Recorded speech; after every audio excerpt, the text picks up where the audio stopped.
Fala, meus irmãos, nós estamos aqui para mais um vídeo no nosso canal e antes de nós entrarmos aqui no assunto propriamente dito, eu peço que você deixe o seu like e se inscreva no nosso canal, pois isso nos ajuda muito.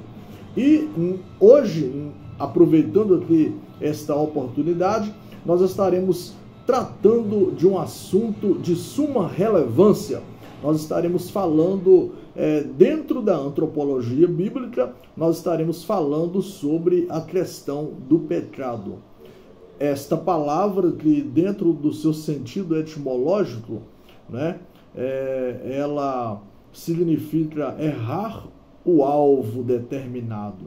Errar o alvo determinado, que é uma palavra grega, né, hamartano, e uma palavra hebraica, hatar. Tá certo? Então, essa palavra hatar e hamartano, um no grego, outro no hebraico, significa a mesma coisa, errar o alvo determinado.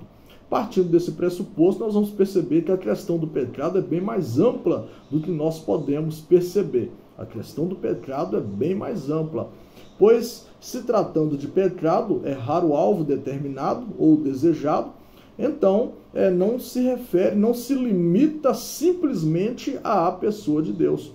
Nós podemos pecar contra um irmão, né? Nós podemos pecar contra um dos nossos semelhantes. Enfim, vamos lá, então, né?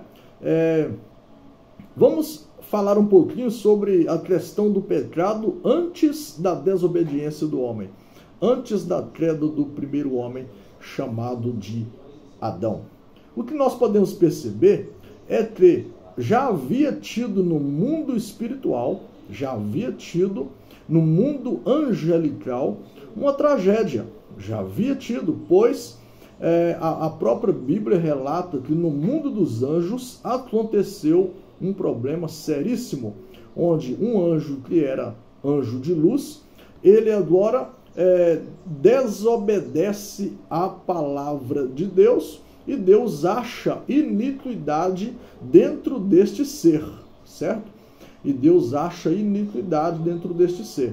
Portanto, não se sabe, não se pode mensurar, nenhum teólogo irá explicar ou dizer ou afirmar o tempo que se passa entre a queda dos anjos, né? Que hoje nós chamamos de os demônios, nós sabemos que os anjos caídos são os demônios, e enfim, promovido, né, aquela rebelião por Lúcifer, nós podemos entender que não se pode mensurar nem dizer o tempo que se passou entre essa queda e a formação do homem, certo? Eu até costumo afirmar que aquilo que o Satanás, aquilo que o Lúcifer, ele queria ser, mas não pôde, o homem é sem querer. Ou seja, imagem e semelhança de Deus. Quando a gente percebe, estudando os textos da Bíblia, que o anjo de luz, Lúcifer, né? Luz brilhante, ele diz: subirei acima das mais altas nuvens, colocarei o meu trono e serei semelhante ao Altíssimo. E aí depois, um dia, lá na eternidade de Deus, né? Está registrada em Gênesis capítulo 1, versículo 26, nós vamos ver a palavra de Deus no universo dizendo: façamos o homem a nossa imagem conforme a nossa semelhança. Então a confusão foi armada justamente aí, porque aquilo que o diabo queria ser, mas não pôde, nós somos sem pedir, nós somos privilegiados por Deus, somos a imagem e a semelhança de Deus. Então nós percebemos que antes que acontecesse a queda do homem no jardim, já tinha acontecido no mundo angelical esse pecado de desobediência. E aí nós vamos entender uma parte interessante da Bíblia que diz que por um homem entrou o pecado no mundo. Então nós vamos perceber aí que a Bíblia está sempre certa. Por um homem entrou o pecado no mundo. Que mundo é esse? O mundo dos homens. O mundo dos homens. Ou seja, o Satanás já havia pecado, Lúcifer já havia transgredido a palavra de Deus, e agora Adão abre a porta para a desobediência. No mundo humano, no mundo dos homens, Adão abre a porta para o pecado. E o pecado entra, né? E nós sabemos que pecado é pecado, né? Pecado sempre produz morte. Enfim.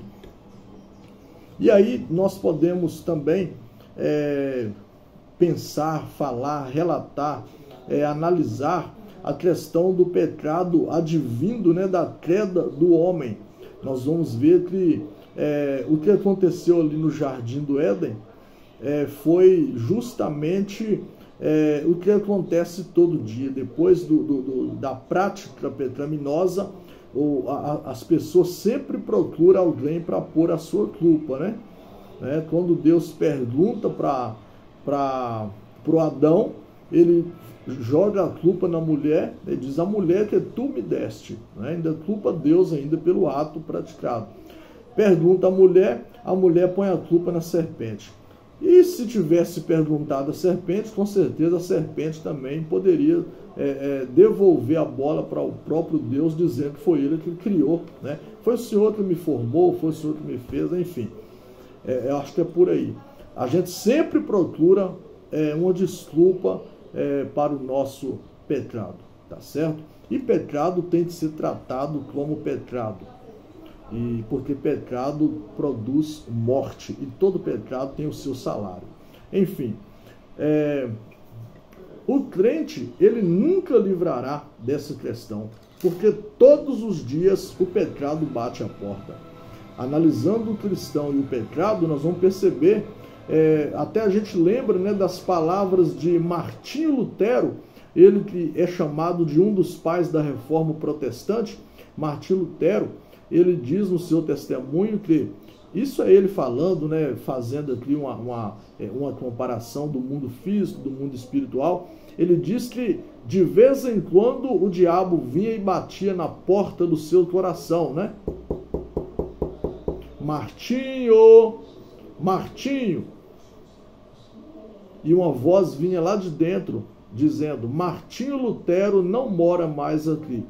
Quem mora aqui é Jesus. Então veja que interessante. Mas aí nós vamos perceber que esse pecado, isso nunca vai abandonar o homem. Por quê? Não sei se vocês lembram, mas aconteceu, está lá no livro de Gênesis, capítulo 6, né? Quando Deus ele resolve exterminar o mundo de então com as águas do dilúvio. E por que Deus fez isso? Porque a imaginação do coração do homem já é má, desde a sua meninice. Então, aquele pecado praticado por Adão, aquela questão da desobediência, aquilo continua bem patente no coração, na mente dos homens em toda a história.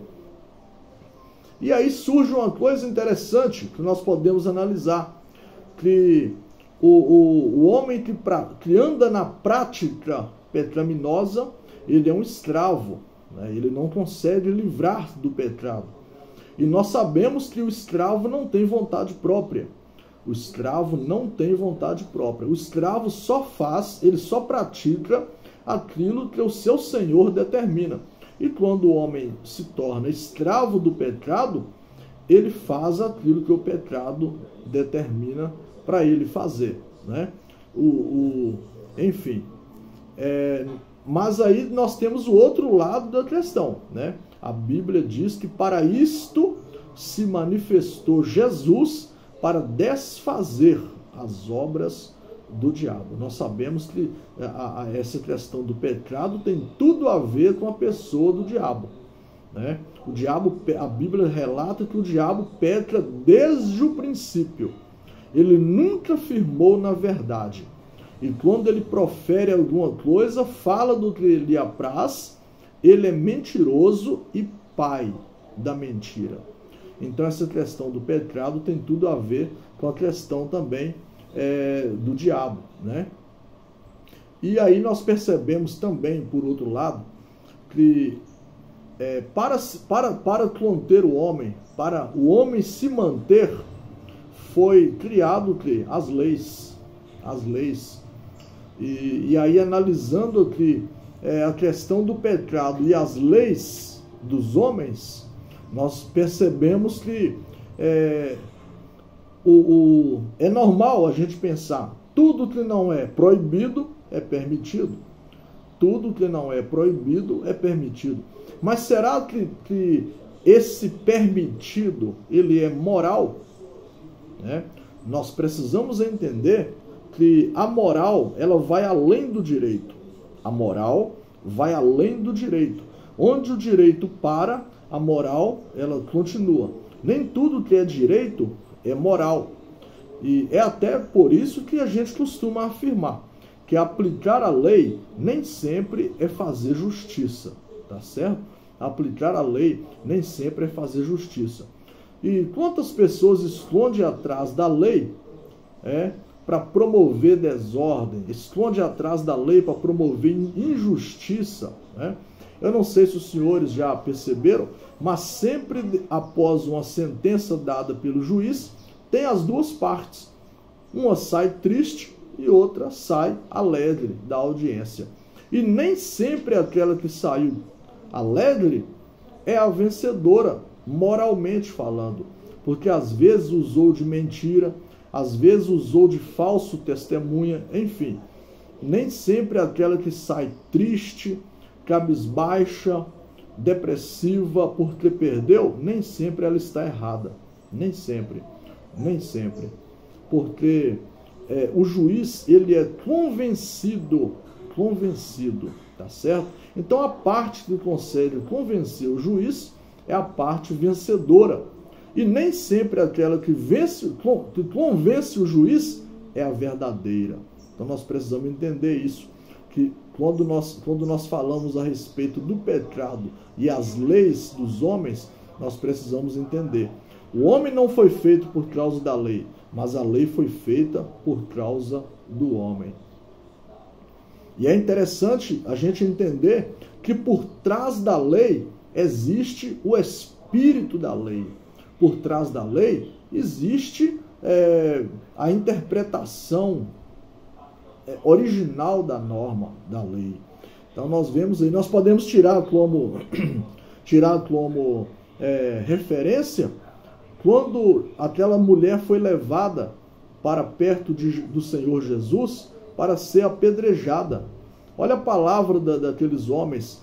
Senhor, esta mulher foi pega em ato adulterando. Observe o gerúndio da ideia. Ela estava adulterando, ou seja, ela foi tirada de cima de uma cama, ou sei lá de onde, de cima de uma esteira. Ela estava adulterando. E a lei dizia que ela deveria ser apedrejada. Então, imagine os senhores. Eles queriam pegar Jesus numa situação.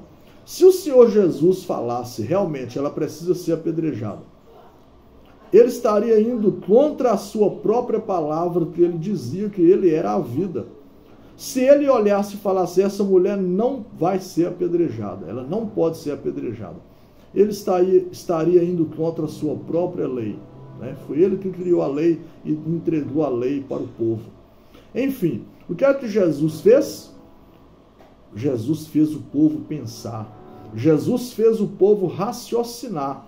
Jesus agora, ele olha para aquele povo e diz, aquele que dentre vós não tiver pecado, atire a primeira pedra. Está aí a saída de mestre. Está aí a saída de mestre.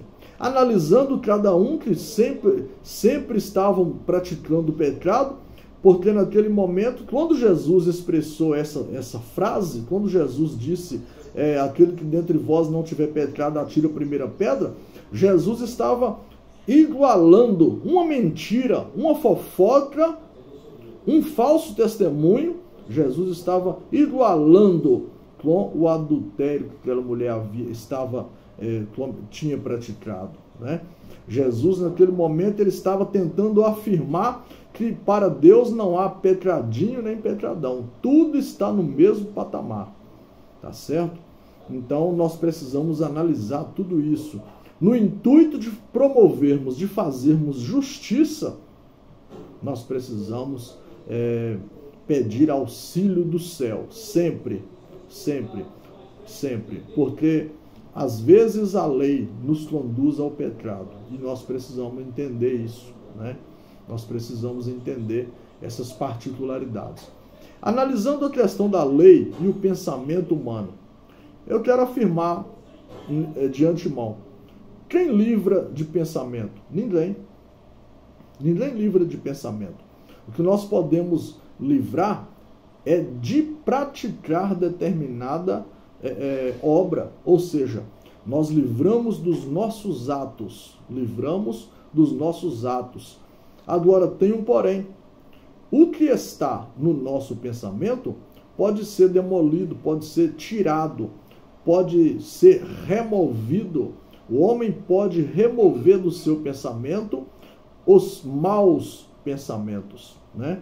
Os maus pensamentos. Os pensamentos, eles chegam. Eu me lembro de um determinado pastor que, segundo a informação, ele havia vivido quase 70 anos ao lado da esposa, e quando o repórter perguntou, o senhor está quase 70 anos ao lado da sua esposa, e ela está viva e tal, e enfim, mas durante esse período todo, em algum momento o senhor pensou em divorciar? Ele diz, divorciar não, mas matar sim. Quer dizer, isso é só uma ilustração para a gente entender que ninguém livra de pensamento. Pensamento é pensamento, né? Pensamento, ele passa, né? Ele passa na sua mente. Então, o pensamento, você não consegue livrar dele. Então, o importante são as atitudes. O importante é o que você vai fazer com o seu pensamento. Tá certo?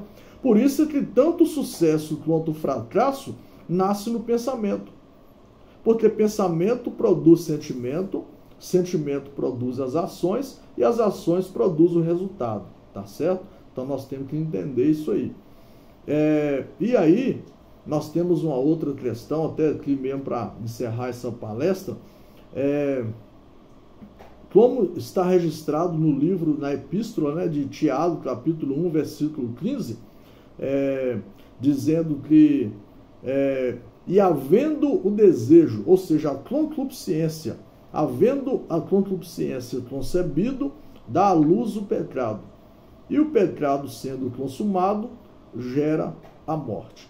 Então, enquanto a coisa ainda está no campo do pensamento, ainda está na hora de extirpar, está na hora de tirar, de eliminar, né? A coisa ainda está ali no campo, nem vamos chamar de campo processo embrionário, não, porque o embrião já é uma vida, né? Então, o que acontece? O pecado que está no campo do pensamento, o pensamento, se você der vazão a esse pensamento, e vai acontecer o quê? Olha aí, havendo desejo, o desejo não é o pecado, desejar não é pecar, havendo desejo concebido, olha aí, olha os passos para o pecado, olha os passos, né? Havendo a concupiscência, o desejo concebido, dá à luz o pecado. Pronto, deu à luz o pecado, mas esse pecado está no campo da mente, mental, pecado da memória, da mente, da consciência, está lá, certo? Ninguém sabe, só a pessoa sabe. E aí, o que acontece? Havendo a concupiscência concebida, dá à luz o pecado. Por isso que João falou que toda iniquidade é pecado. E o salmista falou, se eu der ouvido, se eu atentar para a iniquidade que está, olha aí, olha o verbo de ligação aí, que está no meu coração, o Senhor não me ouvirá. Então imagina, Tiago está certo, né? Tiago está certo. Havendo o desejo concebido, dá à luz o pecado. Agora, olha o finalzinho do versículo. E o pecado sendo consumado, olha aí, olha a palavra consumado. O pecado sendo consumado gera a morte. Então, primeiro a pessoa deseja, né? Deseja, a pessoa petra, e depois do petrado acontece a morte. Então aí nós precisamos entender essa questão da hamartiologia, né? Essa questão da doutrina do petrado. Então, vamos ficar por aqui nessa explicação, sabendo que o petrado ele aconteceu no mundo angelical, depois o homem abriu a porta, ele entrou também para o mundo dos homens, e o importante é que Jesus manifestou para desfazer tudo isso e nos proporcionar uma vida de vitória para com Deus. Portanto, nós temos total liberdade para não pecar, para viver sem esse senhorio do pecado, né?